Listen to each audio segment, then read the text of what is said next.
Hi, everybody, and thank you, Raina, for that presentation.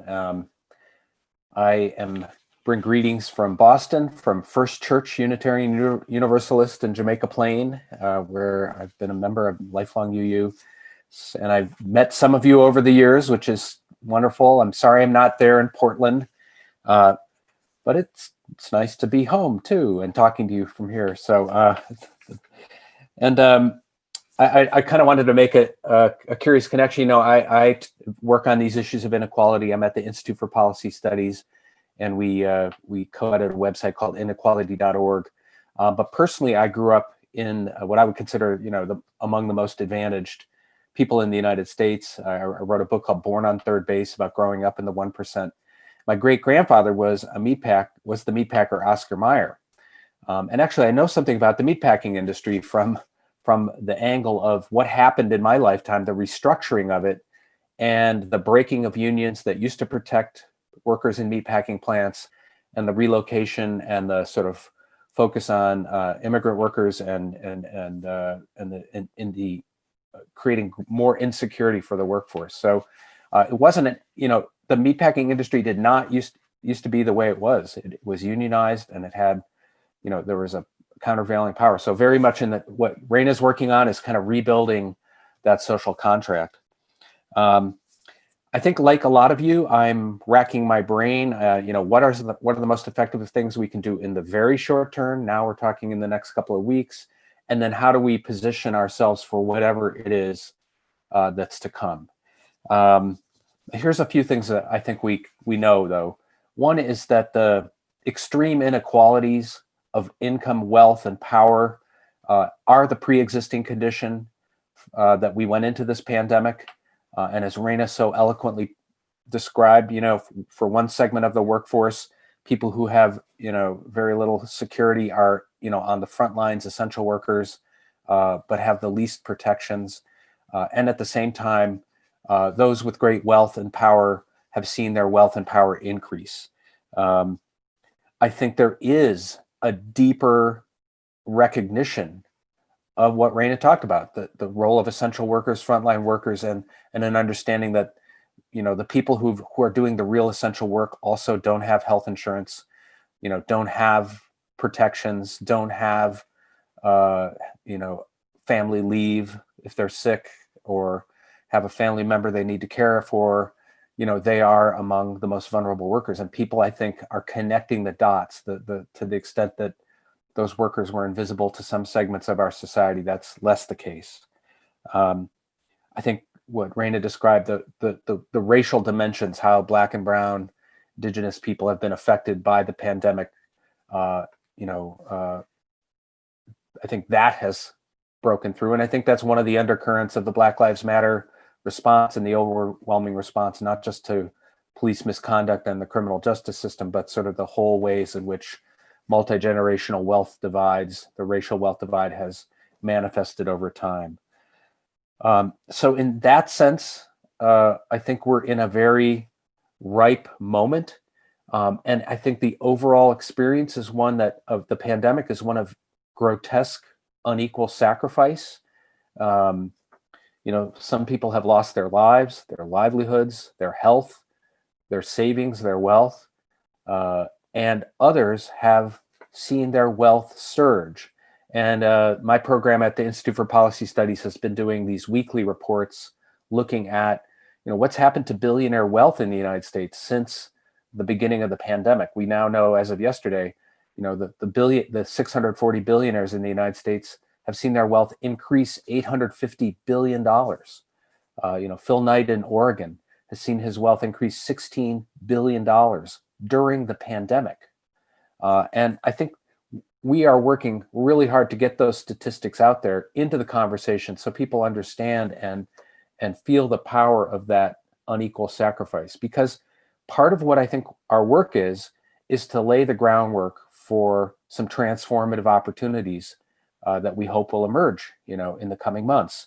And, you know, I think if I were to just say in the short term, I would continue to do the work that people are doing to protect the vote, to get out the vote, but in terms of this message, this sort of grotesque, unequal sacrifice, you know, how the failure of our political system to pass this HEROES Act to provide emergency protections and stimulus, that is right present. And that is the drum that I would say that we should be beating solidly in the coming weeks. But know that when we're going to enter into a period of volatility coming out of this election. I think there's a possible moment, if you think coming out of 2008, 2009, the Great Recession, there was both the regressive Tea Party movement, but there was also progressive threads of social change, Occupy and other movements. And I think we're going to see something like that, only more powerful, both on the regressive side and on the progressive side. I think there will be opportunities for mobilized social movements to fundamentally address these issues around the vulnerability of essential workers, pressing for universal health insurance, worker protections. I think these are widely popular ideas among a broad segment of the population. I think there's a new opportunity for taxing billionaires and taxing the richest 1/10 of 1% who have seen their taxes go down over several decades. There's a recognition that many companies are consolidating power, and a few hundred corporations are consolidating power and crowding out the rest of the economy, and that the pandemic is devastating Main Street and enriching Wall Street, and small businesses are really bearing the brunt of that. So I think there's a new conversation about antitrust and breaking up monopolies.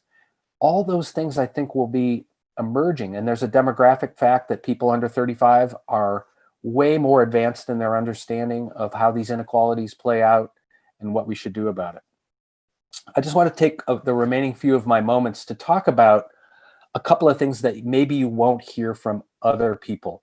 I trust that many of you are listening and hearing policy proposals around universal health insurance, on how do we establish a living wage, and the living wage movements in Oregon and locally, and the need to kind of lift the floor to create a greater safety net. And I think those are things. But I want to speak to a couple things around what I call the concentration of wealth and power. A friend of mine, Mike Miller, used to say, the United States is politically a conservative country that has these momentary bursts of progressive opportunities. The window opens for a short time, 1916, 1935, 36, 1965, 66. I think we're about to enter one of those with, God willing, we will enter one of those moments. And then the question is, how do we push for not only the reforms that lift the floor, but address those concentrations of wealth and power? I'm not going to speak to the democracy reforms, which I know a lot of you are very involved with, things that we need to do to protect democracy. But let me mention three things: the problem of hidden wealth, the need to tax the very wealthy, and the need to reform the charity system. Because these are things that you may not have heard from others. So I'll offer them up. First, hidden wealth. Even though we've been talking about these inequalities, these are the known inequalities. One of the things that I've been studying and know is that that the wealthy, and I've talked about the richest 1/10 of 1%, people with $25 million or more, have been hiding their wealth at a dizzying pace in trusts, in offshore tax havens, in shell companies. 21 to 35 trillion dollars of the world's wealth held by the richest people is now essentially vanishing from view. We know that, and right now, as we're talking, wealthy people are sitting down with their wealth defense advisors, their tax attorneys and trust lawyers, and they are figuring out how to put out of reach trillions of dollars. They're like freeloaders who are, at the restaurant, and the bill is coming due and they're slipping out the back door. And that is a huge issue. So even if we want to address these inequalities, even if we want to tax the wealthy to fund some of these social investments that we know we need to do, it's going to be hard when the rich have hidden their money, and we'll be pleading. We'll be back to austerity. There's no money. There's no money in the state, or at the local, and at the federal level. prepare for that. But here's the thing, there's a lot of money and we can fix this. The United States now really is the center of this hidden wealth, kleptocratic capital operation. And there's a bunch of reforms, including corporate transparency and laws that shut down dynasty trusts that the wealthy use to put their money out of reach from taxation for generations. So that is an area and I'd love to talk to people about that. I have a new book coming out on this topic called The Wealth Hoarders: How Billionaires Spend Millions to Hide Trillions.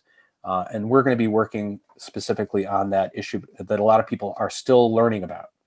Secondly, we are going to have this amazing opportunity for progressive taxation. We know that, for instance, Senator Elizabeth Warren's wealth tax proposal is wildly popular from independents and Republicans. People understand, billionaires have been not paying their fair share of taxes, but there's a number of other things that can also be addressed. For instance, treating income from wealth, taxing income from wealth at the same rates as we tax income from work, eliminating that preference for capital gains, treating the income that primarily, wealthy people primarily get their income from owning assets, from owning stock and investments, and that is taxed at a lower rate. And we can fix that.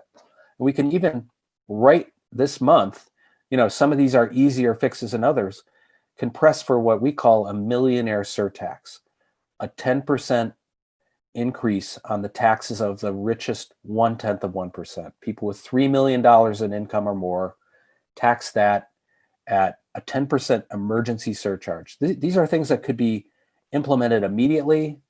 You treat income from investments the same as income from work and wages, and tax it at a higher level. Something like that would generate $600 billion,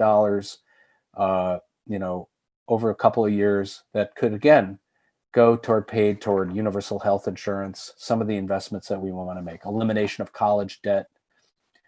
Finally, here's one that you may not hear that much about, but has to do with the charity sector. I trust Raina's organization, and a lot of nonprofit organizations depend on contributions from charity, as well as sometimes public, state, and local grants. One of the things that we've learned from studying what keeps people from supporting bold policies to tax the very wealthy is people say, well, those wealthy people, they give a lot of money to charity. They give a lot of money to things that are good. And what we've learned is that the charity really is kind of like a huge distraction and deflection, particularly charity from the very wealthy, to what really we need to deal with, which is having a fair tax system. One thing we have found is, and again, this is an area that we focus a lot on trying to understand, is philanthropy. Support for the nonprofit sector has become more and more top-heavy, meaning that giving by low and middle income people has been steadily going down for decades. And that's partly because savings has gone down and people's sense of economic insecurity. And that, and part of it, though, is that that almost all the increase in philanthropy and giving is by the very wealthy. And that's masking this trend. So this problem of top-heavy philanthropy, think about it, it actually poses a huge threat to the independent sector. What if these wealthy donors don't really want to support farm worker organizing or campaigns for tax fairness? They typically are not the pet issues of wealthy donors. So that affects what the independent sector works on. But it also affects the tax code. Many wealthy people use charity and philanthropy as another form of tax avoidance and another form of hiding wealth. And third, it's really a threat to democracy, because billionaires who control private foundations, that is a form of private power and influence. It becomes an extension of their private power and influence, and yet it still has this halo effect that keeps people from understanding that actually that's not really how we need to fix the system.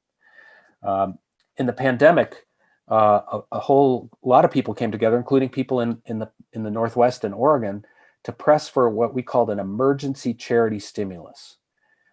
When wealthy people give to philanthropy, they primarily give through intermediaries. I'm talking about billionaires. They create a private foundation, or they give to, um, a donor advised fund or something. It actually isn't going directly to charity. Working people and middle income people, when they give to charity, give directly to the working charities that they see solving problems. So there's this warehousing effect. And we're seeing over $1.2 trillion sitting in private foundations, 120 billion sitting in donor advised funds that doesn't have any, has very little mandated payout. So our simple proposal, and we're going to be pressing for it in the next couple of years, is double the payout that private foundations are required to pay out. Move it from 5% to 10%, and require that donor advised funds have a payout. This would move $200 billion over 3 years to frontline nonprofit organizations that are trying to solve problems.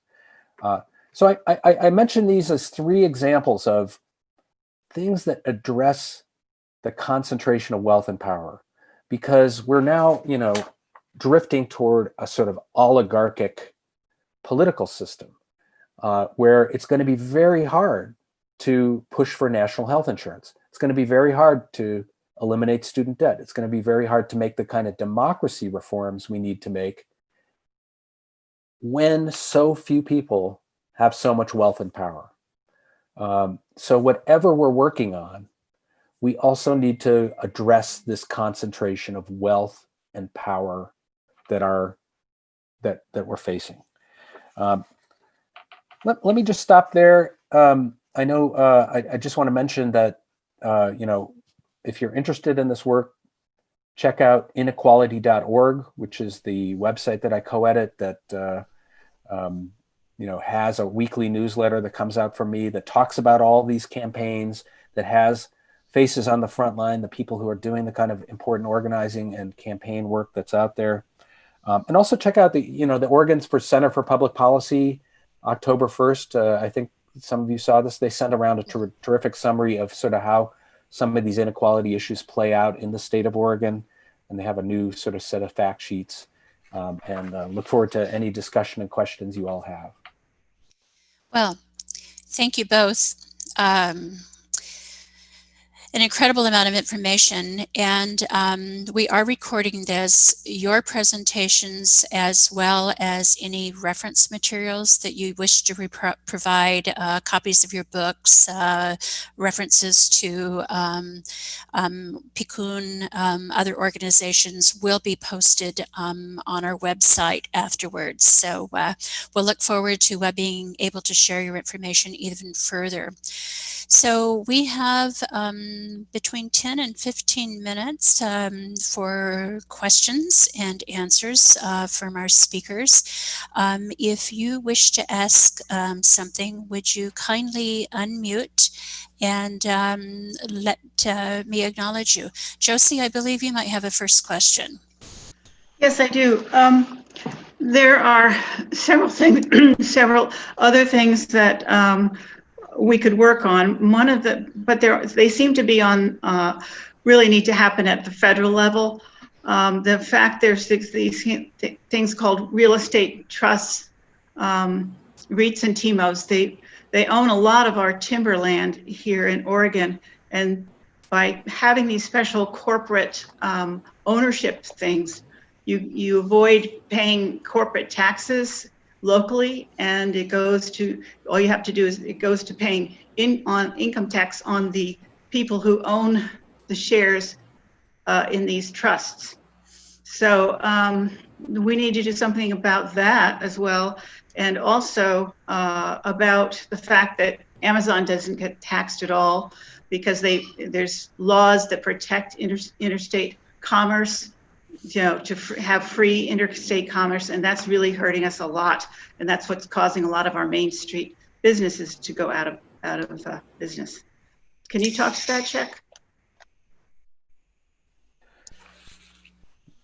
Yeah, Josie, I think that's a great example of sort of the reality that we have this 2-tier tax system now. We have one tax system that really is sort of 95% of the population at least follows these rules. Most of our income comes from wages and, public programs where they already are taking funds out of our paycheck. And then there's this tax system for the privileged and advantaged. And, one of the fascinating things about seeing the president's tax returns proposed is it's sort of like a playbook in what's wrong with the tax system. So these REITs, the real estate investment trusts, all these, here's one way to think about it. There's a very big industry. I call it the wealth defense industry or the wealth preservation industry. When you become a certain level of wealth, you hire tax lawyers and wealth managers and accountants to avail yourself of every possible rule that's out there. Essentially legal, because these same wealth defense industry people have lobbied for the loopholes to weaken the tax system and to create these escape valves, if you will. So I would put, those. Another big issue in Oregon is conservation easements. Again, you saw the president uses these to get tax breaks by giving land around golf courses, and we, the taxpayers, subsidize those tax breaks, and he reduces his tax bill.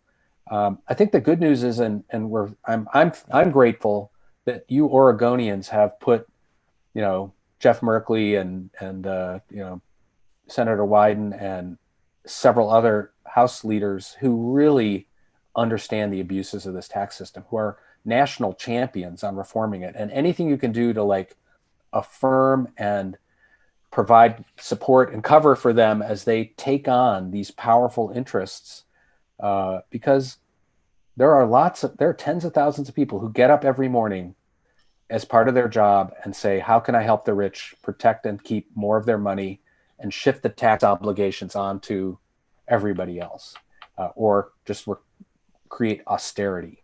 I think that this is a ripe area for work, and looking at the interaction between, the timberland ownership, real estate investment trusts, and conservation easements, how those are all used by sort of dynastically wealthy families to lower their taxes and keep control, is very important.